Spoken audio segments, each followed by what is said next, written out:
Okay, let's jump right into this. Imagine you're writing a piece of software, and a single, tiny, almost unnoticeable bug doesn't just crash your app, but it literally drains millions of dollars in an instant. Wild, right? But that is the actual reality of writing immutable code for Ethereum and other EVM-compatible blockchains.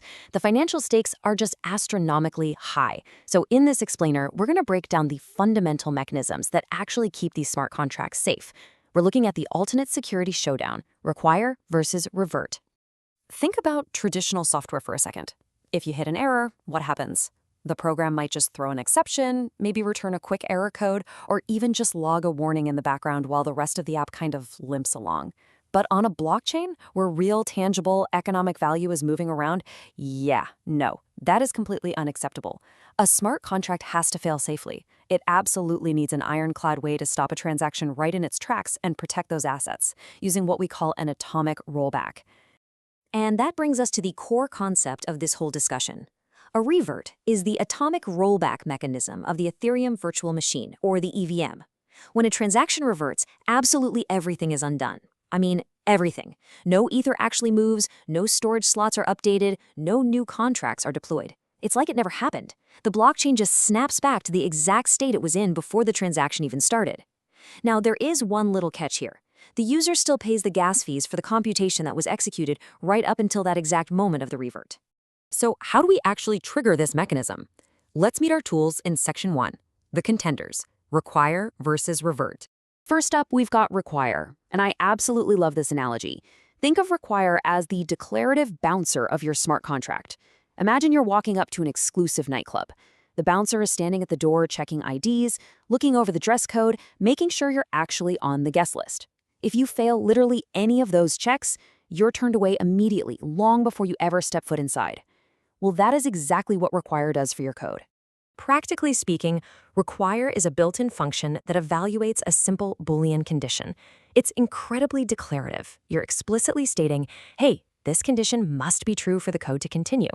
If it's false, execution halts instantly. Now, what's absolutely crucial here is that it refunds all the remaining gas.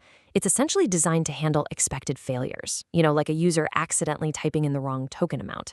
You definitely don't want to overly penalize an honest mistake, so Require ensures they only pay for the execution up to that specific failure point. Basically, it's your absolute best friend for upfront input validation.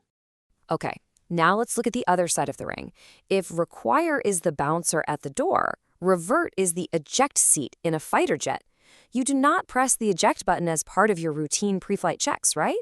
No, you press it when you're mid-flight, all the alarms are blaring, and your custom logic dictates an immediate, unconditional abort just to save the pilot. So Revert is an unconditional abort statement. Unlike Require, it doesn't evaluate a condition itself. It's totally imperative. It just commands stop execution right now. Because of this, developers usually nest Revert inside complex if statements or intricate control flows.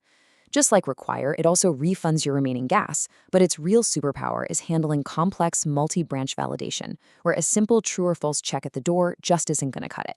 The crucial takeaway here is this: both Require and Revert achieve the exact same safe outcome by triggering an atomic rollback.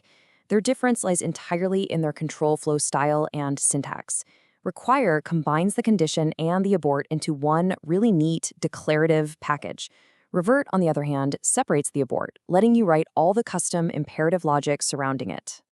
But the story gets even more fascinating when we start factoring in gas.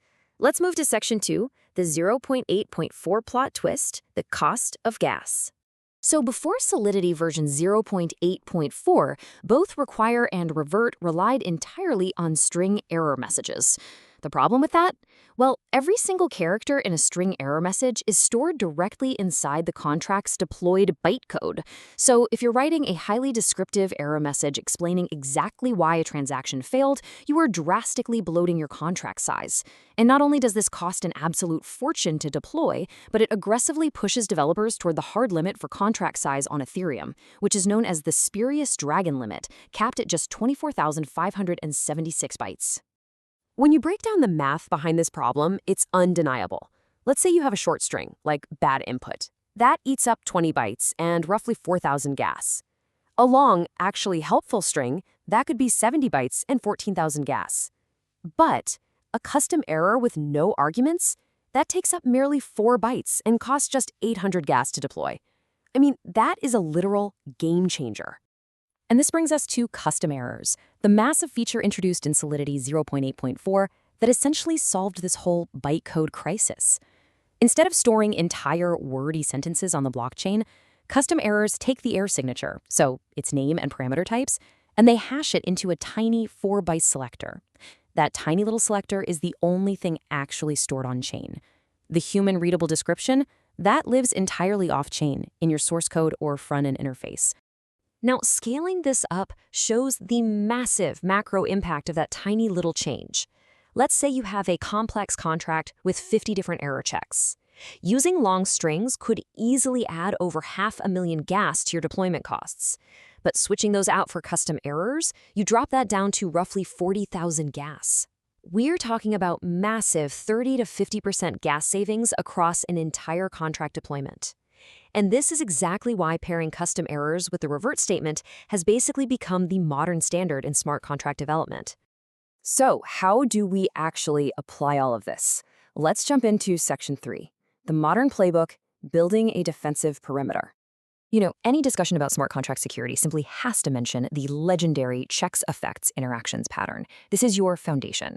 Step 1, you run all your checks to validate preconditions. Step 2, you execute your effects, meaning you update your internal state variables. And step 3, only then do you do your interactions, making those external calls. Whether you're using require or revert, your error handlers belong firmly in step 1. They are the gatekeepers, making absolutely sure nothing malicious makes it to step 2. So here is your final decision framework.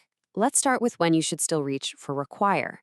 You want to use it when you're checking a single, straightforward Boolean expression. Require is incredibly elegant. It makes your code highly readable and perfectly declarative. If you're just doing a quick check at the top of a function, maybe gas optimization on deployment isn't your absolute highest priority, and a simple string message does the job, require is absolutely still a valid and honestly beautiful tool to use. On the flip side, you're going to want to deploy the revert statement, typically wrapped in an if block, when you really need maximum power. If you're managing multiple independent checks, operating inside a modifier, or dealing with deeply nested validation logic, revert is for sure your go-to. But most importantly, if you want to use custom errors for peak gas efficiency and well-structured front-end data, you use revert. This is the pattern heavily favored by modern style guides from industry titans like OpenZeppelin and Uniswap v4.